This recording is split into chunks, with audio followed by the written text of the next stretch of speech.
ایک دن ایک بغدادی تاجر بہلول سے ملا اور کہنے لگا، شیخ بہلول صاحب، مجھے مشورہ دیں کہ مجھے کیا خریدنا چاہیے جس سے مجھے سب سے زیادہ فائدہ ہو۔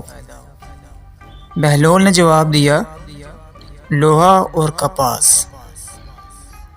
وہ آدمی چلا گیا اور بہت سا لوہا اور کپاس خرید کر ذخیرہ کر لیا۔ چند مہینوں کے بعد اس نے انہیں بیچ کر کافی منافع بھی حاصل کر لیا۔ وہ پھر بہلول سے ملا اور کہنے لگا، اے دیوانہ بہلول، مجھے کیا خریدنا چاہیے جس سے مجھے فائدہ ہو؟ اس بار بہلول نے اسے پیاز اور خربوزے خریدنے کو کہہ دیا۔ تاجر نے جا کر اپنی پوری بچت کی مالیت کے پیاز اور خربوزے خرید لیے۔ کچھ ہی دنوں بعد وہ سب سڑ گئے اور بہت نقصان پہنچا۔ اس نے فوراً بہلول کو ڈھونڈا اور کہا، جب میں نے تم سے پہلی بار مشورہ مانگا تو تم نے کہا کہ لوہا اور کپاس خرید لو، مجھے اس سے بہت فائدہ ہوا، لیکن دوسری بار آپ نے مجھے کیا مشورہ دیا کہ میرا سارا مال برباد ہو گیا۔ بہلول نے کہا کہ پہلے دن آپ نے مجھے شیخ بہلول کہہ کر مخاطب کیا، اور چونکہ آپ نے مجھے ایک ذہین شخص کہہ کر مخاطب کیا، اس لیے میں نے آپ کو ایک حکمت کے مطابق نصیحت کی۔ دوسری بار تم نے مجھے پاگل بہلول کہا تو میں نے بھی تمہیں پاگلوں کی طرح مشورہ دیا۔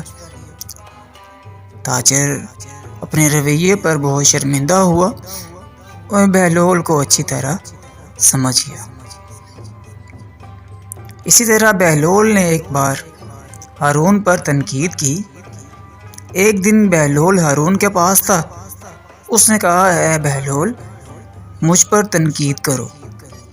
بہلول نے کہا، اے ہارون، اگر صحرا میں پانی نہیں ہے تو آپ کو شدید پیاس اور موت کے قریب سے حملہ کیا جاتا ہے، تازگی پانی کے ایک گھونٹ کے لیے آپ کیا دیں گے؟ سونے کے دینار۔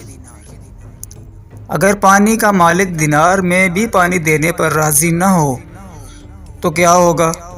پھر کیا دو گے؟ میں اپنی آدھی سلطنت دے دوں گا۔